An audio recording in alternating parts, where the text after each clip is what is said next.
আমরা তাদের কাছ থেকে শুনেছি যে টিকটক চাইনিজ কোম্পানি না। আপনার কাছে যদি কোনো অথেন্টিক সোর্স থাকে যে টিকটক চাইনিজ কোম্পানি, আপনি দিলে আমরা আবার তাদের কাছে একটা ইমেল পাঠাবো। এটা আমি জানি না যে আমাকে আপনি অথেন্টিক সোর্সে না বললে, আমরা তো এটা কোনো দেশের কোম্পানি কিনা, কোনো দেশের সাথে আমাদের বিশেষ কোনো সম্পর্ক নাই, কোনো দেশের সাথে আমাদের বিশেষ কোনো শত্রুতাও নাই।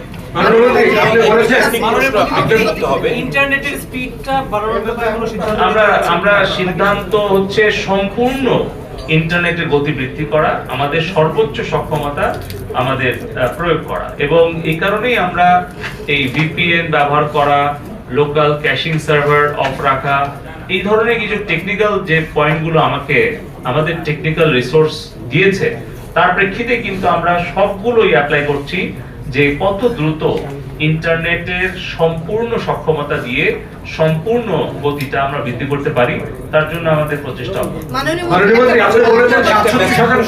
মন্ত্রী মহোদয়, আপনি আপনার দীর্ঘ ব্যক্তি বক্তব্যে দেশের স্বাধীনতা, সার্বভৌমত্ব, শান্তি, অর্থনৈতিক সমৃদ্ধি নানা বিষয় নিয়ে কথা বলেছেন, এবং একটি সমৃদ্ধ বাংলাদেশ গড়ার বিষয়ে ফেসবুক এবং ইউটিউব চ্যানেলগুলো যদি আপনাদের রিকোয়েস্টগুলো না শুনে, তাহলে নানা বিশৃঙ্খলা সৃষ্টি হতে পারে। সেই জায়গা থেকে ভবিষ্যতে তাদের বিষয়ে আইনগত কোনো পদক্ষেপ আন্তর্জাতিক আদালতে নেবেন কিনা, তার বিষয়ে আমি একটু অ্যাড করি। মাননীয় মন্ত্রী, বাংলাদেশে এক একজন ফেসবুক আইডি 10 থেকে 15টা আইডি করে। তো এই ক্ষেত্রে আপনারা ফেসবুককে কোনো নির্দেশনা দিবেন যে এনআইডি ছাড়া কোনো ব্যক্তি ফেসবুক অ্যাকাউন্ট করতে পারবে না। এবং আরেকটা জিনিস বলছি যে পেজ করে অনেকে, যাদের কোনো টিন নাই, ট্রেড না থাকায় তারা যে কেউ পেজ করে বাংলাদেশে গুজব ছড়াচ্ছে, এ ব্যাপারে ফেসবুককে কোনো নির্দেশনা দিবেন কি? আমি অ্যাড করতে চাই যে আজকে তারা যে প্রতিশ্রুতিগুলো দিয়েছে সেটা যদি বরখেলাপ করে, তাহলে আপনারা কি অ্যাকশন নেবেন ভবিষ্যতে?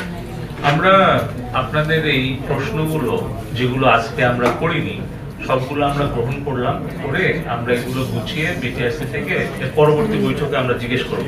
তারপরে এগুলো জিজ্ঞেস করে যে উত্তর পাবো, পরবর্তী সংবাদ সম্মেলনে জানাবো। জি, আমরা আবেদন জানাচ্ছি। ই-কমার্স, ফ্রিল্যান্সার একটা বিষয় দেওয়া করে।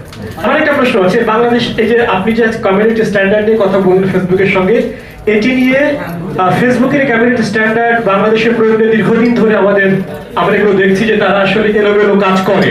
এলোমেলো বলতে এটা, আমরা যখন নিজেরা ওই ধরনের অভিযোগে জানাই তারা রেসপন্স করে না, এটা সত্য। কিন্তু এটাও ঠিক যে আমরা যে কাজটা করেছি, মাথা ব্যথার জন্য আমরা পুরো মাথাটাই কেটে ফেলার একটা ব্যবস্থা করেছি। সেটা হচ্ছে যে আমরা আন্তর্জাতিক আদালতে যেতে পারতাম বলে একটা কথা বলেছেন, এবং আমরা জানি যে ফেসবুক বিভিন্ন সময় নানা দেশে বড় অঙ্কের তারা জরিমানা এবং এই ধরনের কর্মের জন্য কেন আন্তর্জাতিক না গিয়ে আইনি পদক্ষেপ ফেসবুকটা চালু রেখে কেন আমরা পদক্ষেপ গুলোতে গেলাম না? এক্ষেত্রে আপনার জবাবটা কি? আরেকটা বিষয় হচ্ছে যে যারা ফেসবুকে কাজগুলো করে তারা কাজগুলো করতে পারেননি, যেমন আপনার ফেসবুকটা চালু ছিল সেটা আমরা দেখেছি, এবং আপনার জবাবটা হচ্ছে এক্ষেত্রে এটা যে এটা আপনার কাজ, মানুষকে সচেতন করে, সেই কাজটা আপনি করেছেন। কিন্তু যারা এই ই-কমার্স কাজটা করে কিংবা আমরা যারা মিডিয়ায় কাজ করি, আমরা আমাদের কাজটা করতে পারিনি, অন্যদিকে আপনি আপনার কাজটা নিয়মিত করে গেছেন। এই দুটো জিনিস কেন আপনারা চালু রেখে কেন তাদের সাথে কথা বলেননি? আর এই যে মানুষের যে ভোগান্তিটা হলো, এটি নিয়ে আপনার কাছ থেকে কি প্রতিক্রিয়া আমরা পাবো? ধন্যবাদ। এটা আমাদের লিগ্যাল টিমকে বলবো যে প্রশ্নগুলো আপনারা লিপিবদ্ধ করে রাখেন। আমরা আগামী বৈঠকে সকল সোশ্যাল মিডিয়ার সাথে কথা বলে এই প্রশ্নগুলোর উত্তর কি পাই এবং আমাদের প্রতিক্রিয়া কি এবং ভবিষ্যতে কি করণীয়, একটা স্ট্যান্ডার্ড অপারেশন প্রসিডিওর এবং মেকানিজম, চ্যানেল গাইডলাইন, এটা নিয়ে পরবর্তী সংবাদ সম্মেলনে আমরা আবার এই উত্তরগুলো দেওয়ার চেষ্টা করব।